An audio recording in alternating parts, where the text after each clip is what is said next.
Come on, brain. So you can do this type of stuff. And we're going to show you two methods. One is the SU method and the other one is the Sudo method. They are different from one another. And again, you should experiment with both so you can then decide which one is the best for you. Okay. So let's start with the SU method. Again, this is not in a specific order of importance. I'm not telling you that this SU is more important than the Sudo. Nothing of that sort. It's just an order. That's it. I cannot speak about both at the same time. So it's just that. So the SU, many people think that SU means super user, because super user it's another name that we give to the root user. It's also called super user. It's kind of a non-official alias for the root user. But SU does not mean super user. SU means substitute user. Okay. So it's not something, it's not kind of a deal breaker, but it's nice to know. So this is called substitute user, or some people call it switch user. So it's not super user, but if you want to call it super user, who am I to tell you not to do so? So if you like the name super user, keep using it. It's fine. Just understand that SU means substitute user or switch user. And by using SU, I can become any other user in the system if I have the rights and the password to do so. So I am the student user, obviously, and I can just substitute myself, hence the name substitute user. I am the student user. I can substitute myself to become someone else. And by becoming someone else, I can and I should include the root user. Okay, so I can do something like SU root, and this is going to allow me, if I know the password, to become the root user. So in order to become the root user, I need to know the root's password, and it's, well, I'm not going to tell you my password, of course. And now I am the root user. Perfect. Okay. So now I am entitled to use the root rights, like is shown by the hashtag, like is shown by user ID 0. Okay. So right now I am for all intents and purposes the root user, and I can do all the tasks that a root user can do. Okay. So how do I go back to my previous user? So if you think about it a little bit, you kind of started by being the student user. Oh, I'm using the wrong tool. Let me just click. We were the student. We logged into the system using the student user, and now we kind of swapped to the root user. From here, I could swap myself to any other user in the system. So how can I go back to the student user? It's kind of like going one level back, right? So in order to do so, there are several ways to do this. You can type the exit command. Okay, you just can type exit. Or if you are lazy like me, you just have to do Control D. Control D is the same thing as exit. And now I just went back to my previous shell. So this is my student shell. By doing SU, I spawned a root shell. Okay. So by typing exit or by typing Control D, I am back to my previous student shell. So I went back to the student shell. Okay. If I do Control D again, I will not do this because this will just be a time waster. But if I do a Control D again, then I am on my original student shell, right? If I do Control D, this is going to log out. Okay. So if I do a Control D on the last shell of the tree, let's call it like this, I get logged out. So I will not do that because if I get logged out, I need to log in back again, and it's just a time waster. Okay, so let's do this again. And I could easily do another SU to someone, for example, back to the student. And if I do SU with the root user, if it is the root user to SUing to someone else, you don't require your password. You just don't. Okay. Now I can do just Control D again, and I'm back on the root on the root. Control D. I'm back on the student. If I do it again, I am logged out because it's the last shell I spawned. I will not do Control D because, again, it will be just a time waster and we should be fine. Another way to do this is by typing a dash. By typing a dash, what you are doing is that you are loading all your environment variables as root. So it's going to give you a more root-like feeling. If you look at my previous attempt here, you'll see that even though I kind of looked like root, there were still some student stuff left behind. That's because even though by doing su root, I was root, so I gained all the rights to be root. I did not, so I could do any admin stuff, no problem. I did not get loaded my environment profiles. And environment profiles, it's like the path profile, the aliases, environment variables, stuff that it's personal to the root user does not get loaded without the dash. So if you put the dash, everything is loaded into the new session. So if you add the dash when you upgrade or whatever, if you SU with the dash, so all the environment variables and environment stuff, it's going to be loaded with you. So you'll get the real true root-like login feeling, the rights and all the environment feeling. So I do use the dash. That's kind of muscle memory. I do su dash root to get the root access. Another way to get root access is to do something as simple as sudo dash and you type in the password. Okay. So if you say nothing about the user you want to become, su assumes you want to become root. So as you guys saw, I did not type the root user because you don't have to. You just do su minus.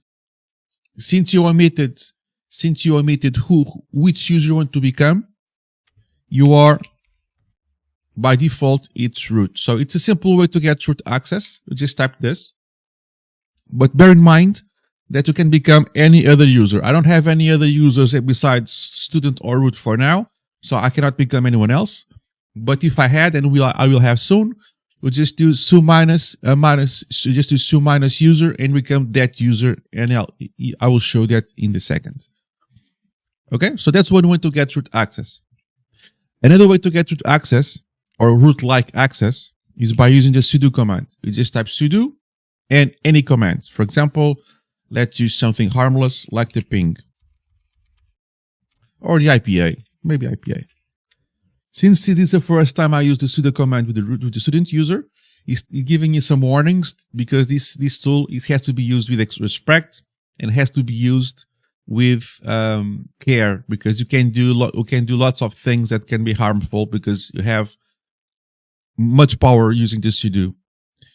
Now it's asking me for the password for my current user, and it's telling me that you are not entitled to do this. Okay, so basically what I was trying to do is I was trying to execute a command, any command at this point at least. But if this was to be successful, I would run this as root. Okay.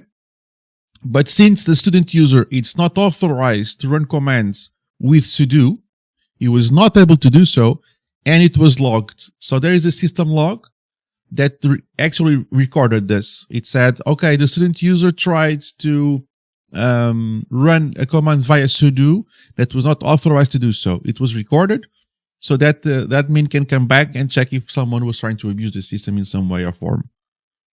But I can authorize a student to be able to do so. And so I can just go to the root user using the method you just saw.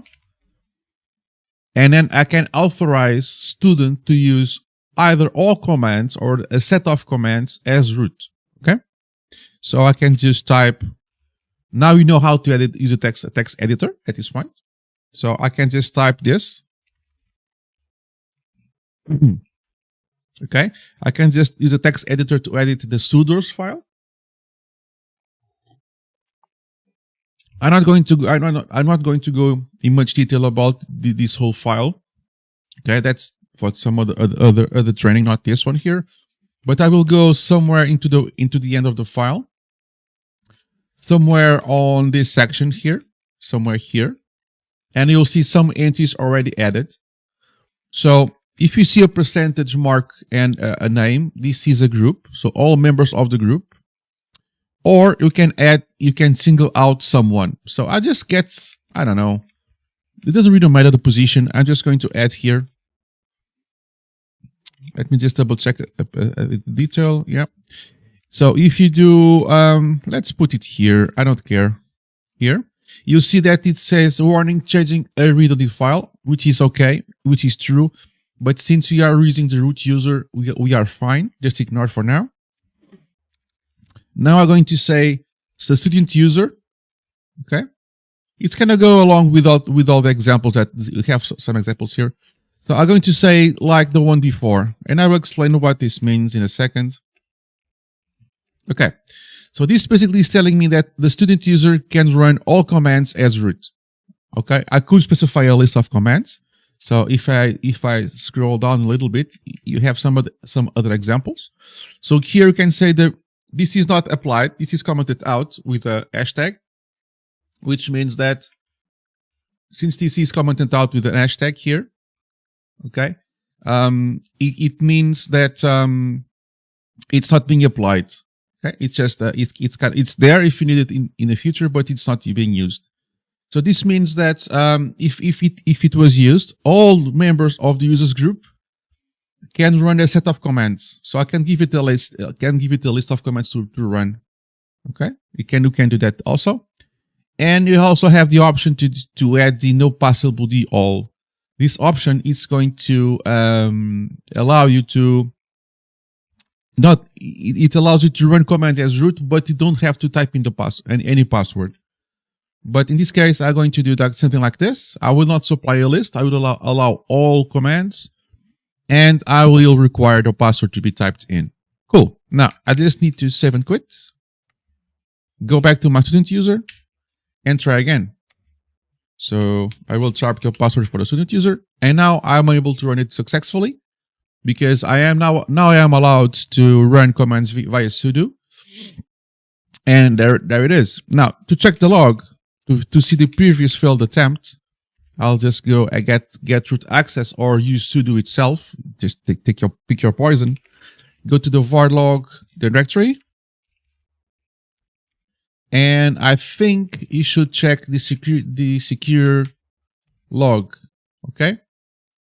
Let me just get some space. Cool. So this was our success. Okay. And this was our failure. So user is not allowed to run commands because it's not on the sudo's file. And here he was able to run it successfully because he was on the sudo's file. So both techniques are okay using the SU or using the sudo. Bear in mind the SU, it's more broad. So imagine that you have 50 users and all of those 50 users know the root's password. So if 50 people know and have access to the root's password, we have 50 potential root users, right? So if you have 50 people, all of them that know the root's password, all of them can run this SU command successfully. So if at 5 o'clock in the morning something happens, you will never know who ran the command because the logs will say root did that. And if everybody has the root's password available, then you will never know who actually did that. Via sudo, you will have to authorize specifically a group of users or specific users to use sudo. And every time someone uses sudo, it gets logged. So SU, it's quicker. It doesn't require any previous authorization, but anyone that knows the root's password can become root. So it's kind of harder or almost impossible to narrow down who did what because everybody's root in a way. By using sudo, you have to previously authorize a group of users or a user to do either all commands or some commands, and all the sudo actions get logged. So different ways to get to root with different results and different ways to apply. Again, the same conversation we had before.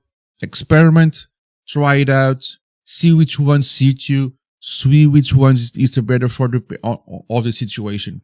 There is not one that fits all situations. There is not the other that fits all situations. You just need to pick the one that suits you and the situation itself to be the correct choice. All right. So right now, that's how you get root or root-like access to a Linux system. Okay.